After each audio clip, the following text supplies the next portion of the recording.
এই যে মাংসটা আবার এগেইন এই মশলাতে এমনি একটু দিয়ে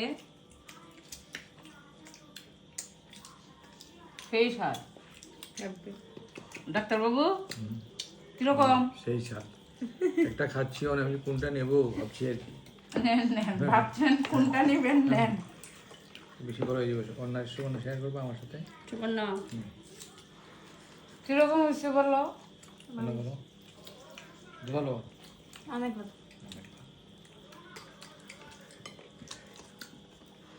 ঠিক আছে ঠিক আছে, জিতে রহো অনুমানের রান্না, জিতে রহো।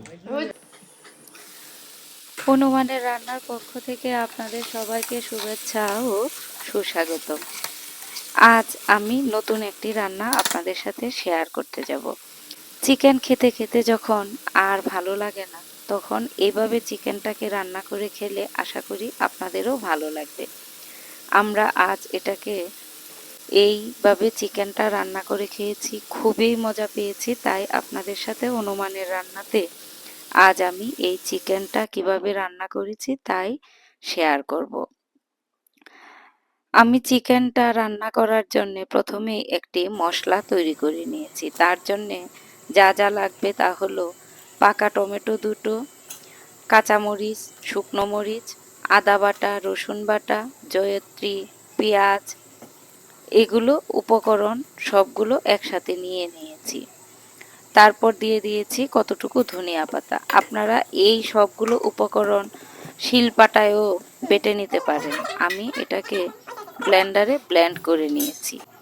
যখন এই মশলাগুলো অর্ধেক ব্লেন্ড করা হয়েছে, তখন আমি ওটাকে নামিয়ে তার মাঝে আবার দিয়ে দিলাম সরিষার তেল, দই, হলুদ গুঁড়ো, জিরার গুঁড়ো, গরম মশলার গুঁড়ো, সব উপকরণ দিয়ে দিলাম। তারপর তার মাঝে দিয়ে দিলাম পরিমাণ মতো লবণ দিয়ে তারপর আমি এটাকে খুব ভালোভাবে ব্লেন্ডারে ব্লেন্ড করে রেখে দিলাম। এবার চিকেনের টুকরোগুলো দেখতেই পাচ্ছেন একটু বড় করে নিয়েছি এবং এইগুলোকে এইভাবে কেটে কেটে নিয়েছি যাতে মশলাটা ভালোভাবে চিকেনের ভেতরে ঢুকে। সব মশলা আমি এইভাবে দিয়ে দিলাম চিকেনের উপরে। মশলাটাকে আমি কিন্তু খুব ভালোভাবে ব্লেন্ড করে নিয়েছি, মিহি করে ব্লেন্ড করেছি। এবার এই মশলার উপরে আর একটু সরিষার তেল দিয়ে দিলাম এবং 2 চামচের মতো সয়া সস দিয়ে দিয়েছি। এবার চিকেনটাকে খুব ভালো করে হাতের সাহায্যে মেখে নেব এবং আঙ্গুল দিয়ে চিকেনের ভিতরেও আমি মশলাটাকে ঢুকিয়ে দেব। খুব ভালোভাবে মেখে তারপর আমি এই চিকেনগুলোকে 30 মিনিটের মতো ম্যারিনেট করে রেখে দিয়েছিলাম। 30 মিনিট পর চিকেনগুলো আমি আপনাদেরকে দেখাবো। দেখলেই বুঝতে পারবেন যে মশলা কতটুকু ঢুকেছে। এই 30 মিনিট পর দেখুন আমি চিকেনটাকে এভাবে রেখে দিয়েছিলাম ঢেকে।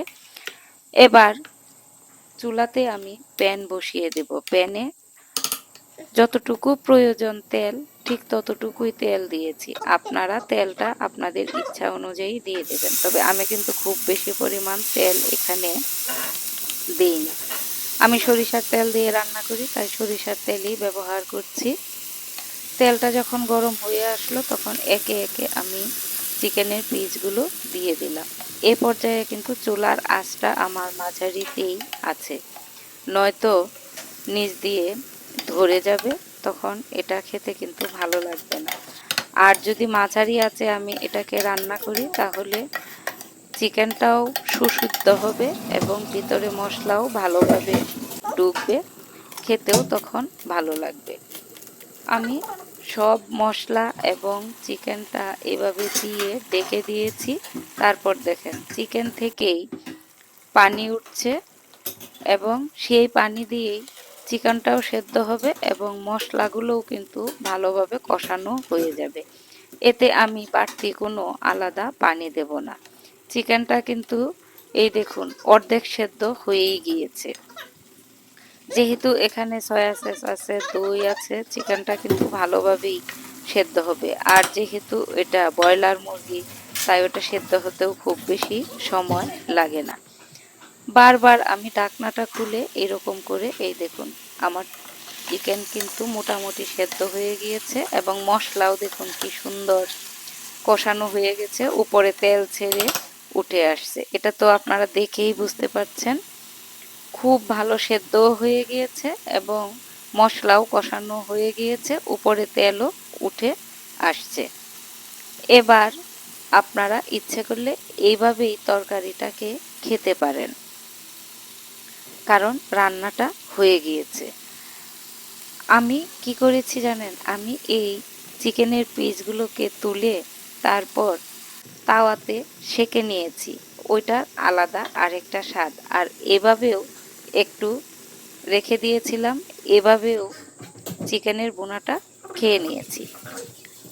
আমি রুটি বানিয়ে নিলাম, এরই মাঝে মাংসটা নামিয়ে নিয়ে কয়েকটা রুটি বানিয়ে নিলাম। তারপর রুটি দিয়েই এটা খেতে বেশি ভালো লাগে, তাই আজ আর ভাত দিয়ে খাবো না, সেই করেই আমরা সবাই রুটি দিয়ে এই চিকেনটাকে খেয়েছি। আসলে খুবই সুস্বাদু, আপনাদের তো বলে এটা বোঝানো যাবে না। যদি আপনারা করে খেয়ে দেখেন তাহলে আসলে এর স্বাদ বুঝতে পারবেন। আমরা তো সব সময় চিকেন খাই, সবাই আমরা চিকেন খাই, তবে এইভাবে যদি এরকম মশলা দিয়ে চিকেনটা করা যায় তাহলে সেটা খেতে কিন্তু বেশি ভালো লাগে। দেখুন আমি এই রুটিগুলো তৈরি করে নিলাম। এবার আমি একটি তাওয়াতে এই দেখুন সামান্য পরিমাণ সরিষার তেল দিয়ে দিলাম। তেলটা যখন গরম হয়ে আসবে তখন ওই যে রান্না করা চিকেনটাকে আমি একটু মশলাটা রেখে দিয়ে শুধু চিকেনের টুকরোগুলো তুলে নিয়ে এই তাওয়াতে দিয়ে দেব। দিয়ে একটু উল্টোপাল্টা করে নিলেই এক পিঠ যখন হয়ে আসবে লাল লাল, তখন উল্টে আরেক পিঠও সুন্দরভাবে ভেজে নেব। এভাবে কিন্তু খেতে খুবই ভালো লাগে, কাবাবেরও সুন্দর একটা ফ্লেভার থাকে, পোড়া পোড়া গন্ধ থাকে। আমরা খেয়েছি, খুবই ভালো লেগেছে। আশা করি আপনারাও খাবেন এভাবে করে, তারপর হনুমানের রান্নাতে জানাবেন এটা খেতে কেমন লেগেছে। সবাই ভালো থাকুন, সুস্থ থাকুন। আমরা কিন্তু রুটি দিয়ে এই কাবাবগুলো খেয়েছি, রুটিও দেখুন কি সুন্দরভাবে ফুলে উঠেছে। ফুলকো রুটি খেতে কিন্তু সেটা আলাদা একটা স্বাদ। রুটিগুলা বানিয়েছিলাম, সবগুলো রুটি মোটামুটি ফুলে উঠেছে। আর এই দেখতেই পাচ্ছেন, এই যে আমি তাওয়ায় সেঁকে নিয়েছি, এটা একটা পোড়া পোড়া সুন্দর কাবাবের মতো হয়েছে এবং এটা খেতেও কিন্তু খুবই সুস্বাদু হয়েছে। আশা করি সকলেরই এটা ভালো লাগবে। করে খেয়ে তারপর অনুমানের রান্নাতে আপনারা জানাবেন এটা খেতে কেমন লাগলো। আমরা কিন্তু খুবই মজা পেয়েছি, তাই আপনাদের সাথে অনুমানের রান্নাতে এটা শেয়ার করলাম। সবাই ভালো থাকুন, সুস্থ থাকুন। ধন্যবাদ সবাইকে। এবং অনুমানের রান্নার পাশে থেকে আপনারা আমাদেরকে উৎসাহ দিবেন যেন আমরা নিত্য নতুন রান্না নিয়ে আপনাদের সামনে আসতে পারি। ধন্যবাদ সবাইকে।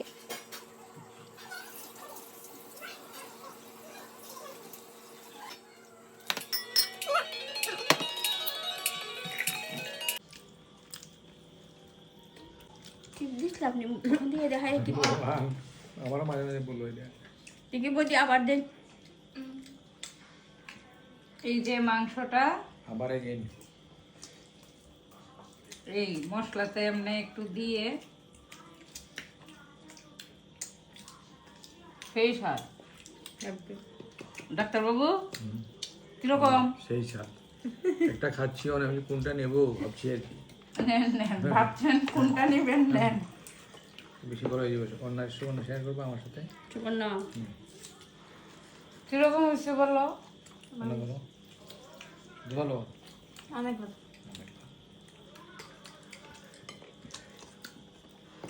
ঠিক আছে, ঠিক আছে। জিতে রহো, অনুমানের রান্না জিতে রহো। হয়েছে বাদ দাও।